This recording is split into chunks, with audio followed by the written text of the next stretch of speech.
Man, oh man, oh man, the turkey leg hut is back at it with the foolishness. Now, before I get into the story, right, I'm gonna just envelop this, okay, and just kind of start over and start at the top, okay? Because it's been a master class in how to essentially have a business and ruin it really from within. But anyway, we're going to talk about the turkey leg hut and all of the foolishness surrounding it, but let's go back. So, back in 2015, Nakia Holmes, right, who was then Nakia Price, was, the co-founder of the Turkey Leg Hut with her then husband, Lynn Price. The restaurant started as a parking lot pop-up during the Houston Livestock Show and rodeo. They turned turkey legs into something of a cult sensation, right? Celebrity visits, social media buzz, the works. It was the good hustle version of food entrepreneurship.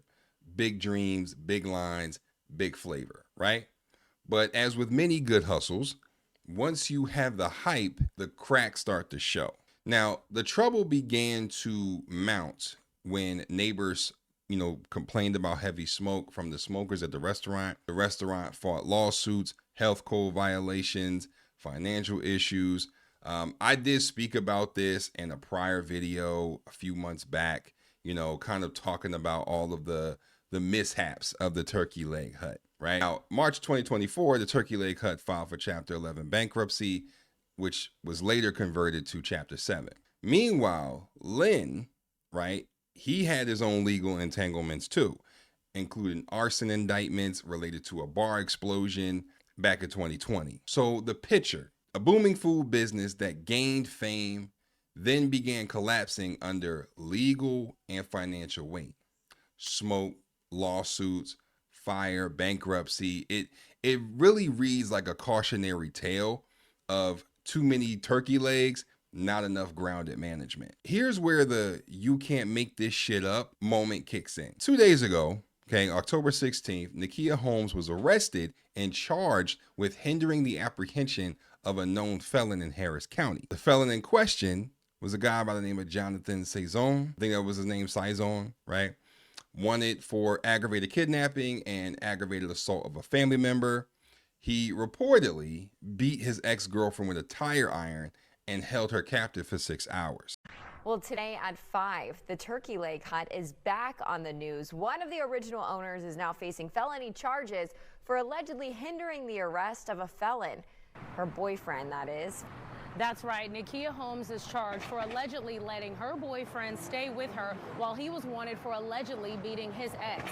Court records say Holmes let Jonathan Saison stay at her home in Cypress while there was a warrant out for his arrest. Investigators say he beat his ex with a tire iron and kidnapped her at her home earlier this month. According to court records, after officers saw Saison at Holmes' home in Cypress, they questioned her during a traffic stop, and she denied knowing him and told them he was not at her home. Later, court records say during the traffic stop, a different set of officers who were at Holmes' home told her that Saison was seen jumping her fence, and then her story allegedly changed. Now, the district attorney's office tells us that Holmes' bond is currently set at $10,000. Court records claim that Saison went to his ex's home to pick up some shoes, and then when she let him in, he forced her into a vehicle, hitting her with the fist and tire iron repeatedly. Now, court records also say that she was held against her will for 6 hours. And court records also say that Saison dropped his ex off at the hospital after she told him that she would not press charges. Now, coming up tomorrow, both Saison and Holmes will make their appearance in court. The scenario is this, right? Deputies had a tip that John was hiding at Nakia's house in Bridgeland area of West Harris County. Now, while officers were staking out the house, Nakia left with someone and got pulled over for a traffic stop. She initially denied anyone was inside. Then John was seen jumping the back fence of the house. She then admitted that she was aware that he'd been at her home. Now, her defense is that she claims that she didn't know he was a felon or that he had any outstanding felony warrants. So she argues that the charge should have been brought down to a misdemeanor. Now, there are several layers here worth unpacking. Number one, did she knowingly help a felon? The charge really kind of hinges on whether Holmes knew John was wanted and knowingly hid or misled police about his whereabouts. Now, the prosecutors say yes, but then the defense argues no. The difference here matters a whole lot, okay? Because if she genuinely didn't know his status, then the felony charge may be harder to sustain. Number two, right? The business troubles add a lot more context, right? So her business, obviously the turkey leg hut, was already under pressure. Bankruptcy, health violations, smoke complaints, huge mounting debt. In that context, some might see this arrest as part of a very bad pattern, right? Crisis after crisis. Now, whether that's fair or not is open, but it does add to the public scrutiny and the public perception. Number three, reputation and branding. Nakia built a brand around being the hustler, entrepreneur, food queen, right? When the brand collapses and you're arrested for hiding a suspected kidnapper, the optics there are very brutal. And it raises questions about, governance, judgment, and the difference between cool viral brand and very sound business practices and having integrity. And then before, the culture of celebrity restaurants, right? So Turkey Leg Hut had the glitz and the glamour, celebrity visits, the social media appeal, the virality, but the back of the house stuff, right? Like the legal compliances, finances, neighborhood relationships, that lacked the same shine, right? That was in the background. And this story is a reminder that, to me, virality doesn't replace fundamentals, right? Like when the fundamentals fail, the virality leaves you very much exposed. And this is a very, very good example of that. Now let's wander into the funny, but still serious kind of territory here. Now, imagine the scene, right? You're driving past a big turkey leg hut, smoker going, you smell turkey, you see people lining up, and you think, damn, that place is killing it. Meanwhile, behind the scenes, they got lawsuits, complaints, they owe millions of dollars, and somebody's literally hiding a kidnapper in their backyard. Like, it's almost too rich for fiction, right? And think of it like turkey legs were the appetizer, the main course, bankruptcy, the dessert, alleged felony hiding. Who ordered that? It's a very clear example of the brand versus the business. The turkey legs drew the crowd, but the smoke, the debts, the hidden, people, the legal charges, those drew attention that nobody really wanted. And how about this irony, right? A place built on the idea of we feed you big turkey legs ended up with the owners needing to feed the cell blocks, figuratively. What are the takeaways, right? For entrepreneurs, right? If you're an entrepreneur, a lot of people did look up to them.